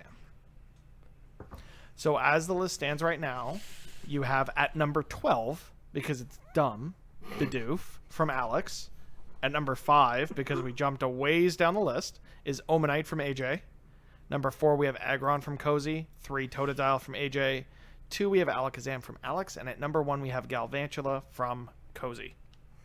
So let's get into turn 3 of round 1, and at the moment I'm going to switch things up. Oh, you just don't want to hear my dumb picks. I really don't. So Kozi, can you give me another good pick, please? Ooh, all right. So let's continue on to generations that have not yet been represented. I want to go to Gen 6, and I want to talk about a little Pokemon called Hawlucha. In addition to having a really cool type combination, fighting flying, Hawlucha is truly a unique, cool-looking Pokemon. He is basically inspired by luchador wrestlers, and all of his moves and flourish in battle is equally inspired by them as well. Whether it be Flying Press, which, you know, at a certain point was basically his signature move. It's since, you know, been given over to other Pokemon as well. Or just any other attacks he does. You can really see his luchadorness flowing through his entire design. And it should be pointed out that Ash Ketchum actually caught a Hawlucha later on in his Pokemon adventures. And I feel like that's undeniably worth for something. You had me. You had me right in the feels, as Hawlucha is, without a doubt, my favorite Pokemon of that generation. But you had to bring Ash Ketchum into it. Oh.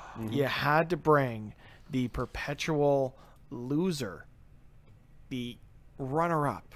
I know he won the latest Pokemon League, but at the point that he had a Hawlucha, he was still a perpetual loser. So you did watch that Pokemon anime movie over the weekend, though. I did.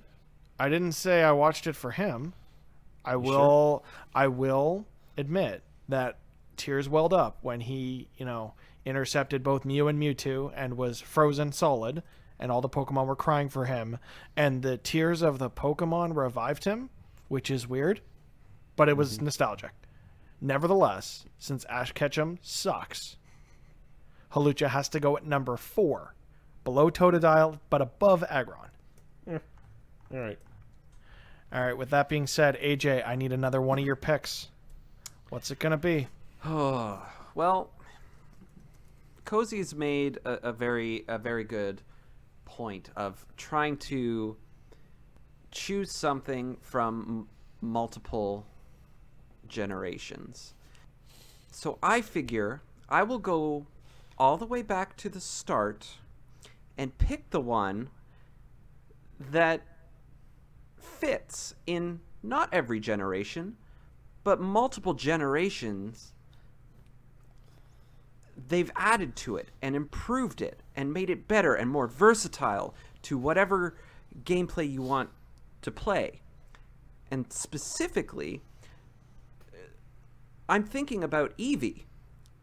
Eevee, from Generation 1, I understand, but evolves into Vaporeon, Jolteon, Flareon, Espeon, Umbreon, Leafeon, Glaceon, and Sylveon, I believe. You got it correct. You got them all right. Great. Multiple types to choose from. This Eevee's got to be one of the most versatile in terms of, hey, I'm starting out here, and this time around of playing, I'm gonna go with the fire. This time I'm going grass. This time, whatever you want to do, Eevee's got your back. The original 3 you evolve with a stone. The next 2 you have to make them like Eevee has to like you in the daytime or the nighttime, and then the next 2 it's like a weird mossy thing. I forget what a mossy thing or an ice thing you have to evolve them near or something. I'll like cut that. you some slack on that one because they've retconned that in the later games. But go did on. they? Okay, They great. did. They made it so you could use the leaf stone and the ice stone. Okay, I believe, that's right, what I Kozi? was remembering for the most part, but and That is correct. yeah, and then Sylveon, you got to play one of the mini games, I believe, right? To evolve into that and make Eevee like you in there, but Eevee's just incredibly versatile and absolutely should be high up there on that list. Given that you got all of its evolutions names right and you were able to remember how it works, which I'm hoping you're not cheating right now. Absolutely not. But for that reason, at least for the moment, Eevee's our number 1 pick. Hell yeah. All right, Alex, I made you wait. Give me your garbage. What is it? I was gonna pick Eevee as a serious pick. And Well, you missed out, so Well, I mean, whose fault is that, really? yours for not saying it earlier. What's your next pick? Okay, well, I mean, we could go heads or tails. Because we could go serious or we could go goofy. And I can see the displeasure. I'm gonna pick a serious pick. Thank you. Okay, for now. Just for the record, Uh-huh. I still have one more. my top 3 favorite Pokemon are not yet on this list. I already know what one of them is because I read your Twitter, and I'm not gonna say it because I think he's shitty.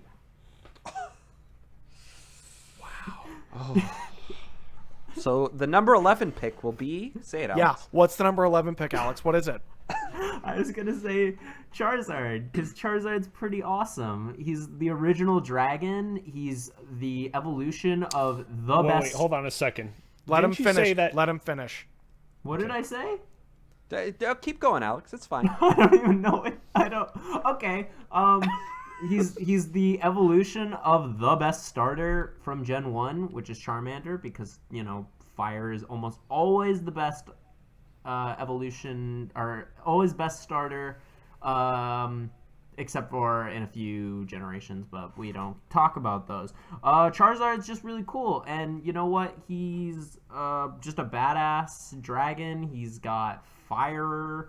He's got a fire tail that, it indicates if he likes you, you don't get burned by it, which is kind of cool and makes you, really connect with your Pokemon. And just overall is just a very cool design, which I think is one of the things that Generation 1 had the most going for it, is that every design was unique and awesome, and I think Charizard is the #1 example of that. That's my serious pick. There are many things wrong with what you said. What did I say? Honestly, I have no Charizard idea. is not a dragon. Only one of Charizard's mega evolutions is a dragon, which That's you also failed to stupid. mention. Charizard is a fire flying type. 2. But he looks like a dragon. 2. If you did creep my Twitter post about Pokemon, you would know that my first game was Pokemon Blue. Guess what was on the cover of Pokemon Blue, Alex? The worst Not one. Charizard. Well, the second worst one. Third. Bulbasaur is the worst starter, let's be honest. I can agree with you there. Third, you said that all the Gen 1 designs were unique and cool. Voltorb and Electrode are dumb and But they look like the icon of the game. I don't care. Because of those shortcomings, I did But really want to... okay, with the last one, though, and the last one though, how does that interfere with Charizard specifically? That's just my dumbass not making a good point. Yes, but the fourth point was at the top of the show. I said, try to limit how much you use Gen 1, because I didn't want this to be a Gen 1 list. I cut AJ some slack. And for my second pick, I chose Gen 4. Yeah, but your first pick was still Gen 1, and AJ, I let it slide with Eevee and Omanite because he tied it into later generations with the other evolutions. Because of all of those shortcomings to your argument, I'm sorry, Alex, but Charizard has to go at number 6, below Hawlucha, yet above Aggron. Just because I like Charizard so much, and I can't let it, sit at the bottom of this list. That would be a travesty. So, we've got one round to go of... one turn of round 1. We got to figure out a better way to call these things. It gets confusing. Yeah. For the last turn of round 1, I need you to bring your A game. I need you to be the very best, like no one ever was, especially Ask Ketchum, because he sucks. Kozi, what's it going to be? All right, it's time to bring it home, guys. I'm going to go with a Gen 8 Pokemon that has been making waves ever since they debuted in Pokemon Sword and Shield. And that Pokemon is Appleton. Earlier, Alex, you failed in your assessment of Charizard as a dragon. Well, let me tell you, Appleton is a true dragon. A dragon grass type, to be specific. He is a combination of a dog, a lowly yet kind dragon, and an apple pie. And let me tell you, is there anything better than Pokemon that are both sweet and incredibly powerful at the same time? No.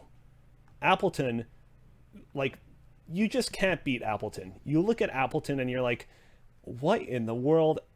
I think of myself as a truly great designer, but the people who designed Appleton will never truly be beat.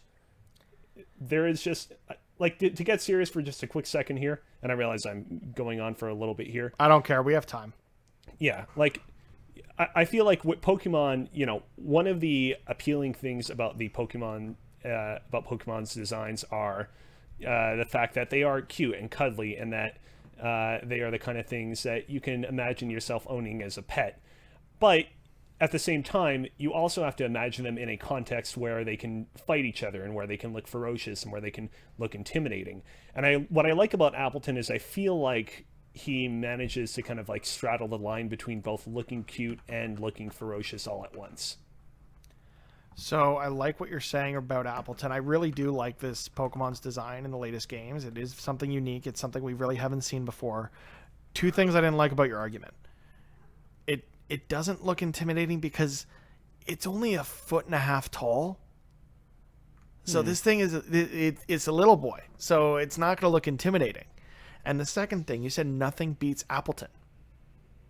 Any ice type would say, "Fuck you! You're 4 times effective against any of my ice type moves." So we gonna say bye bye Appleton anytime an ice type hits the field. I mean, I was saying that in the context of like its design. Yeah, but you didn't explicitly call that out. So for that reason, Appleton has to go below Aggron at number 8. Whatever. Whatever. You pour your heart out for this apple, and I say nah. That is what I say. All I'm saying is I only say that I'm only ambivalent because I'm still winning. Fair. I actually don't know how to spell it. I think I got it right. It is Appletun. Yeah, I got the U. I wasn't sure if the E was in there or not, but I got it. AJ, what's next? Well, bringing it home, I've thought long and hard about this. There's a lot of legendary Pokemon out there, but in my heart of hearts, few of them match just how legendary Groudon is. Groudon is so connected to the earth and land in such a way. I'm trying to. It's been so long since I played the 3rd generation, but I vividly You mean you didn't play the remember- remakes on the 3DS? I did, surprisingly. So But then it hasn't been that long. it's been long 7 out enough. of 10. Too much water. No, with Pokemon Ruby and Groudon, you evaporate the water. Global warming is the future, bud. That's my argument. Is that it? That's my argument. Yeah. Jesus Christ. You guys know nothing about these games. To be fair, I didn't play all the way through the re-release. It's been so long since I've gotten to the end of Ruby, but I vividly remember feeling so much awe when you first walk into that underground chamber with Groudon in it, playing on my GBA, my original GBA under a side table light and everything like that. Few moments match with that in my heart when it comes to Pokemon. All right, I can appreciate your reminiscing about the character of Groudon and what it brought to both the original game and its recent remake. But there wasn't much there. I'm sorry, but it has to go at number 9. Oh. Just above Omanite, but below Appleton. So with that being said, I don't even want to do it, but I have to because that's the rules of the game. Alex, what's your last pick of the first round? I have such a shitposty answer too, but I don't know if I want Fuck to. you. I don't want to do it. You know how much I care about these goddamn games. But you know what? If it means entertaining our dozen of fans, go for it. Well, what's the most important meal of the day? Fuck. Anytime anyone brings up food with Pokemon, I know the conversation is going to go south, but whatever. We all go know on. it's breakfast, and that's why Execute is the best Pokemon.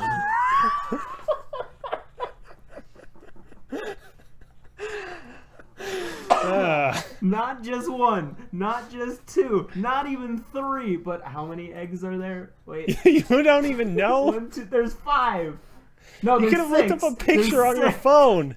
There's 6. He doesn't care. That's the problem. I looked up ScreenRant.com worst Pokemon list.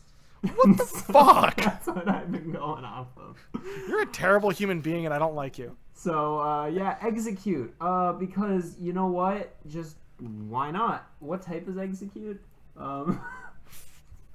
It's going at 11, okay? This is going at just above Bidoof, because you don't know what you're talking about.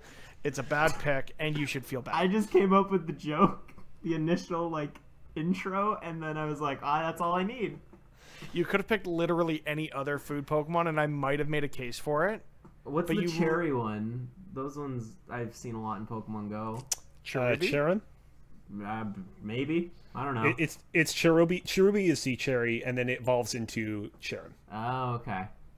Also wouldn't have placed higher than 11th, just so you know. Yeah, I know. So after round 1 of what has been an utter shit show, the list stands at off of the list, Bidoof and Execute, which were both Alex's because he doesn't know Pokemon. At number 10, we have I know the Omanite. good ones. No, you don't, apparently. At number 10, we have Omanite, which was AJ's pick. Number 9, we have Groudon, also AJ's. At number 8, we have Appleton, which was Kozi's pick. 7, we have Aggron, also Kozi's pick. At number 6, we have Charizard, which was provided to us by Alex because he only knows Gen 1. At number 5, we have Hawlucha, which was Kozi's. Number 4, we have Totodile, AJ's pick. Number 3, Alakazam, which was provided to us by Alex before I realized he was going to destroy this game. At number 2, First one was a serious pick. and it placed seriously on this list. The rest of them didn't. At number 2, we have Galvantula, which was Kozi's. And at number 1, at the end of round 1, is Eevee, provided to us by AJ. And the way that we're doing the scoring this week is for having the number 1 ranked Pokemon, you get 3 points. Numbers 2 or ranks 2 through 5, you'll get 2. 6 through 10, you'll get 1 point. So as it stands after round 1, AJ's actually out to a slight lead at a score of 7-6 against Kozi, and we're not even going to talk about Alex's score because it's so low. So How much do I? Oh, I've got 3. you have 3. You have 3. Those are 3 this is pity where- points, this is where mostly I make- because Alakazam is still in the top 5. This is where I make my comeback. Yeah, by arguing one is better than another. Oh god, this is going to go so poorly. Okay, so in round 2, you're going to get to argue why one of your Pokemon picks should be higher than another on the list. If I agree with you, I will push your argument, your argued pick, above that Pokemon, and everything else will bump down 1 spot on the list. So you will bump everything down 1 spot. So as painful as it's going to be, actually no, since it's going to be painful, it's going to have to go last. Kozi, you're up first. What's up? Okay, I'm going to argue that Appleton deserves to be above Totodile. Actually, give me a second. I got to crack one before I hear what Alex has to say.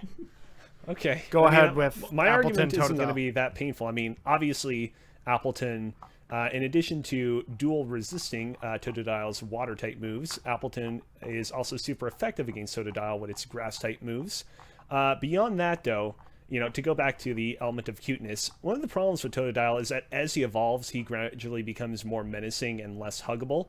Appleton, he starts off as a cute little apple as Applin, and then he remains just as cute and lovable and huggable as Appleton.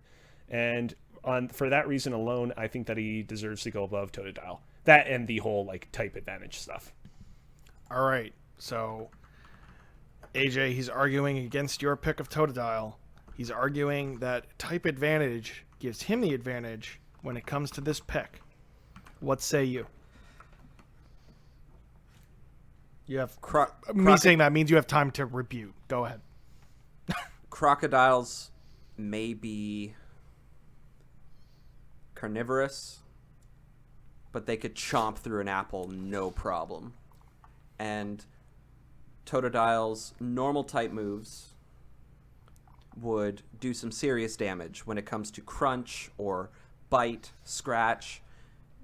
There's not going to be much left over when it comes to Appleton. Just so you know, 2 of those moves you just listed are dark type, not normal type. I think they were they all dark always? Bite was a normal type move in Gen 1. Okay. In Gen 2, they introduced dark type, changed Bite's type, and introduced the move Crunch as a dark type move. Okay. Given that, and the fact you didn't bring up the point of Totodile also has access to ice type moves, which make dinner out of this apple, Appleton is going to move up above Totodile at number 4. I need to hear from AJ as to why one of his picks should be above another on this list. Well, Actually, give me a second just to move things so you have an idea of what you're arguing. sure. What am I doing? Might have to rethink the way that we're doing this, but it's working for this week so far. Maybe it's just me not understanding how, forms work. It's all right. Yeah. Yeah, as long as the points add up, it should be fine. Yeah, I'm struggling mightily here. I apologize. At the same time, AJ, sorry. I'm going to need to know what your next pick is. All right. So, listen, I joked earlier with Ammonite being the god out of the Helix fossil. Ammonite while technically not the evolved form, ultimately is a lot better than Alakazam. Alakazam, you have to trade Alakazam or Kadabra to get Alakazam, and nobody's got time for that. Like Alex said in his original argument, you know, the rich kids got to do it, or the people with Friends? with friends, really, which I said earlier, I really didn't have. Pokemon was always kind of a solitary, meditative experience for me as a child, and getting the Helix fossil all the way to Cinnabar Island and reviving the Ammonite is infinitely more satisfying than having to hook up your link cable with a friend and trade them. Okay. Alex, you will now be given the opportunity to provide a rebuttal to why trading is a more satisfying experience for acquiring Pokemon than getting to Cinnabar Island and reviving it. Well, I would say the reason why I think that trading was so satisfying for me, and this is a serious answer, by the way, is I appreciate that, finally. is because, like, so the first game that I played in Pokemon was Diamond, and we all had our DSs, and everyone in the neighborhood all had either Diamond or Pearl, and we all had our DSs, and we would trade constantly. And it was that first experience that really, like, it's what made me really like Pokemon, because it was like, oh, I actually get something out of going out of my way to try and like find for us, we were like actually like taking the trading seriously, where it was like, oh, I'll give you this, but you have to give me this, and like we actually like went through, and it was like a fun little mini game, like a real life bonding experience that I had with all of the people in my neighborhood at the time. And so I just think that experience can't be beaten by something that's just in the game. Like, I think that real life experience is just something that can't be like washed away. And I think I'm sorry that you didn't get to have that experience by not having people to be able to trade with, but I think that if you did get that experience, that it really is invaluable. So I was relatively antisocial as a kid. The one exception to that was when I got together with some friends and played Pokemon, traded with the big old link cable on the old Game Boy, straight through to the wireless adapter that they introduced with Gen 3, into both wireless and online trading with Gens 4 and later. And for that reason, and the fact that trading is way better than just traveling to Cinnabar Island, things are staying the way they are. Hell yeah. And given you just argued so eloquently, Alex, I can only expect that your argument now will be as equally thought out as that one. All right. I'm gonna be honest up front. I was doing a little bit of research. Is that okay? Yeah. No, I'm happy. I'm happy that you're taking an interest in something that is very important to me. Okay. So don't fuck up. Okay. Well, you're already not gonna like the one that I'm choosing. God damn it. It is Bidoof. But I have an actual answer. And this is also I also am gonna ask a question because, you know, as you could tell, I'm a little ignorant to some things about Pokemon. Okay. So, are any of these Pokemon, any of them on the list, banned in competitive? No. Well, I mean, what, Groudon in certain formats is banned. I was gonna say current competitive.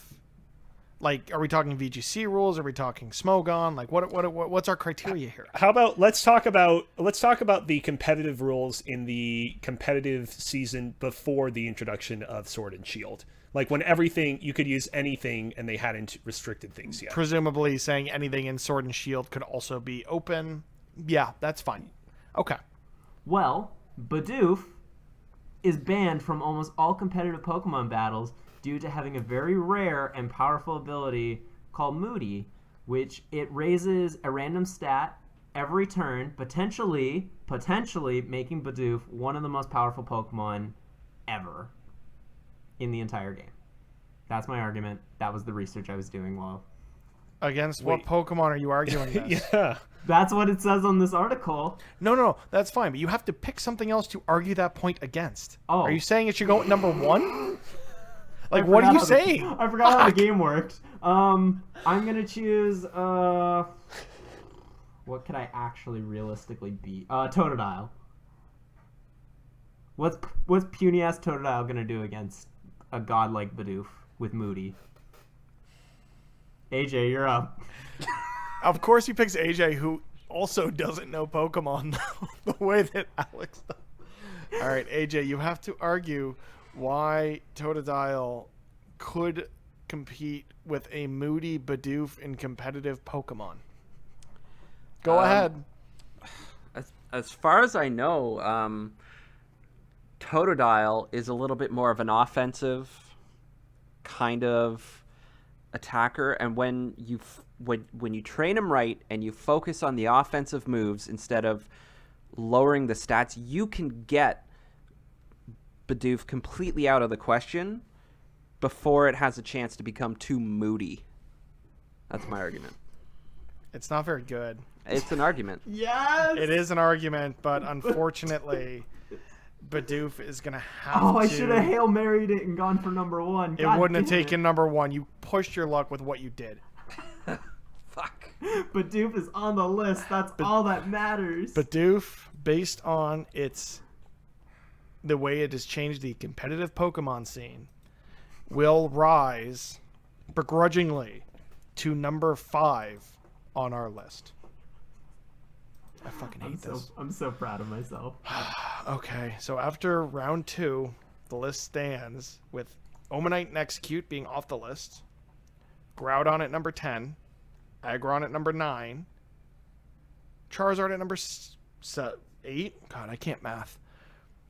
Hawlucha at number 7, Totodile at 6, Bidoof at 5, 4 is Appleton, 3 Alakazam, 2 Galvantula, and at number 1 we have Eevee. And the points stand with Kozi now in the lead with 6 points, and by some goddamn miracle, AJ and Alex are both tied with 5 points. I'm just making this game a little bit more spicy. I hate this so much. Okay, we're into round 3. I am going to randomize 6 Pokemon, and I get to choose, or no. So what we'll do, you give me a number between 1 and 10. That's how many times I'll randomize. Then give me a number between 1 and 6. That will choose which Pokemon out of those 6 you have to argue. If it's a repeat, I'll let you know, and we can change that as need be. So, based on the current scores, I'm sorry, Kozi, but since you're in the lead, I'm going to have to ask you to go first. All right. Give me a number between 1 and 10. 7. 1, 2, 3, 4, 5, 6, 7. Okay. None of these Pokemon are on our list. Okay. Give me a number between 1 and 6. 6. You picked the wrong one. All right. So I need you to argue why Swablu deserves a spot on this list of best Pokemon. Interesting choice. So a lot of people look up the Swablu and think of him as just a generic bird Pokemon. He is, after all, only normal flying type. But Swablu has a few things that set him apart from his other fellow avian competitors. For one, he has a exotic feel that is exacerbated by his blue coloration and fluffy cloud-like wings. And with time, he eventually is able to evolve into Altaria, which is a dragon flying type that can eventually mega evolve into Mega Altaria, which is a dragon fairy type. And on top of that, Swablu just has a nice, elegant flying animation that really, again, accentuates the fluffy cloudiness of its wings. And I feel like when you think about most other like flying type Pokemon, you don't really think, oh man, that flying Pokemon has a really interesting way of flying. And with Swablu, that's not the case. Cool. I don't like Swablu. All right, well, I like it more than I like Aggron. So it's going to go at number 9 on the list. okay. You tried. I mean, You did. Yeah. You made an effort, and I appreciate that. Oh, thank you. And I hate that we randomized this, so now we're going to end up with terrible Pokemon on this list, but whatever. So let me look at that. Based on that, it actually pushed AJ off of the list at number 10. Ouch. So he's actually trailing Alex now by 1 point, Hell yeah. which means, Alex, you're next. Okay, I'm ready. What Number were the between 1 and 10. 8. I don't like anything on this list. I want you to give me another number between 1 and 10. 4. Fine. Give me a number between 1 and 6. 4. Oh. Okay, I need you to argue why Serena deserves to be on this list. How do you spell it? Tsareena. Okay, I will give you 2 seconds. Have you Go. ever wanted to have sex with a Pokemon? If you have, Yeah, this is Gardevoir. your option. There we go. Why is it drawn like that? I almost spat up on my computer. Did you just Google it? Yeah, I've never seen this Pokemon before. Well, why didn't you just go to like an official page that has like sprites or I animations, went on Google. I went on Google Images. which is going to be all Pokemon porn? What is wrong with At least you? he didn't Bing it. No one uses Bing. Except Let's for be porn. serious. So where is it gonna go? But, I mean, it's not making the list, so it doesn't matter where it goes. You're telling me that argument wasn't the best thing you've ever heard? AJ, Hello. is your Damn, chance I to am pull it out. owning I need a Oh. number between 1 and 10. Speaking of sex with Pokemon, pulling it out. Let's go with number 2. 1 and 2. Oh, crap. 2 of my 3 favorite Pokemon are in this list. Oh boy. If you can pick the right number, you might take this whole thing. Give me a number between 1 and 6. 2. 2. I need you to argue why Heracross deserves a spot on this list. Man, Heracross. Ugh. What a prize Heracross was in Generation 2. Like, do you know how many trees you had to headbutt to get? What a sneaky guy that guy is. In all honesty, I spent hours telling my Pokemon to bash their head against a tree for the opportunity to fight this bug. What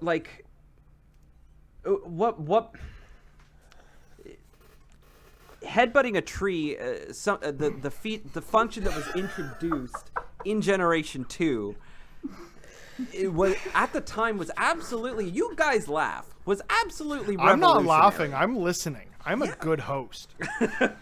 It was absolutely revolutionary in how the mechanics evolved on the same system as the original. To be able to the way they expanded it, wow.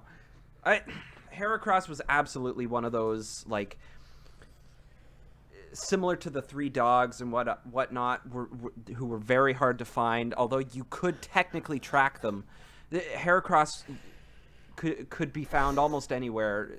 You just had to headbutt a tree. Should I stop him? He's been I rambling love for a headbutting good 2 to trees. 3 You can minutes. keep going. Have I told you about headbutting trees? Okay, so I'm going to cut you off there. That was probably the worst argument that was given during this game.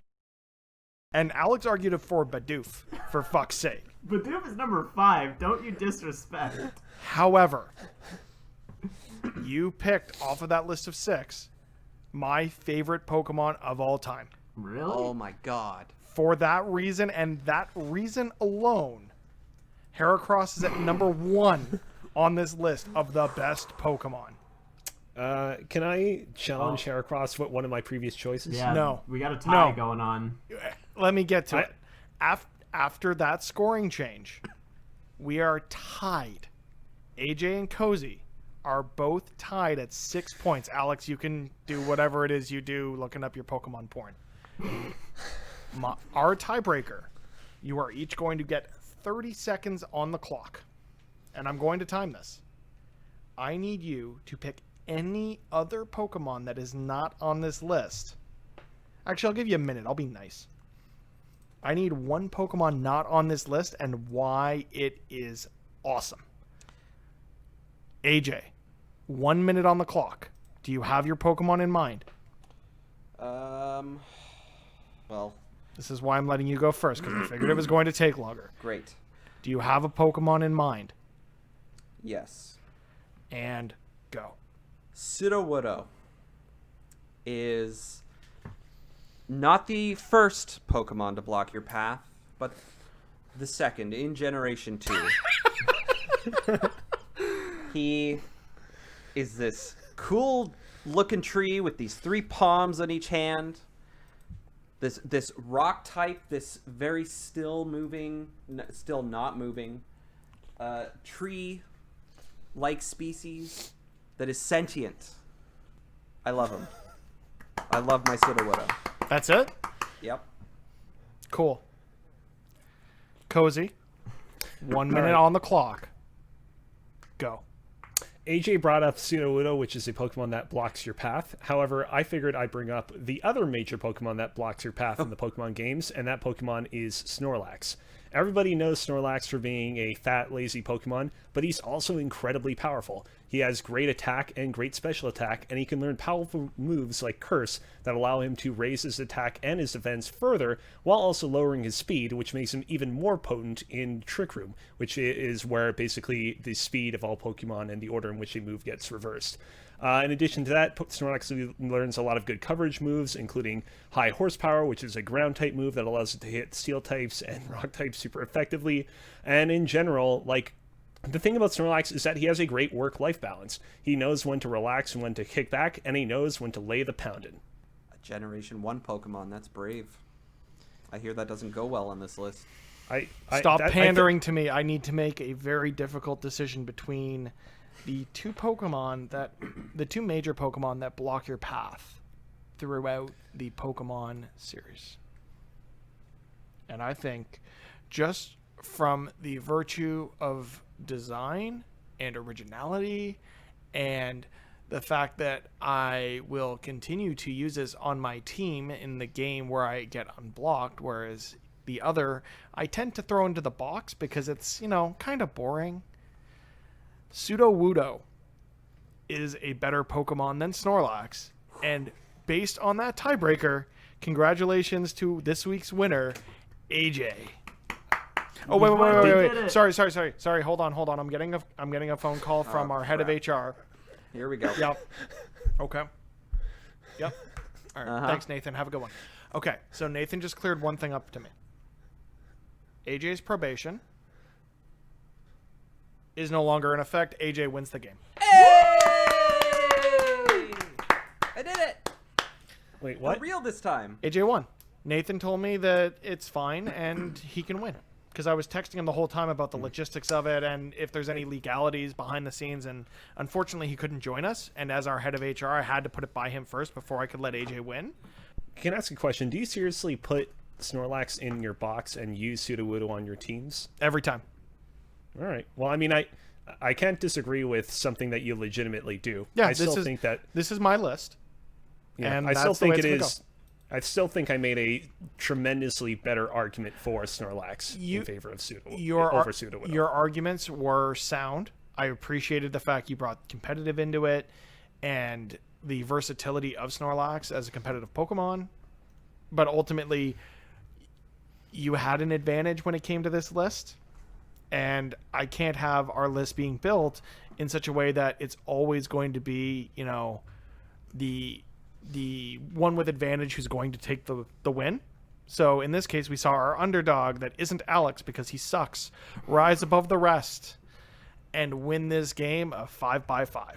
I mean, who really won here? Because I got Bidoof on the best Pokemon list of all time. As it stands, our final list reads, at number 1, Heracross.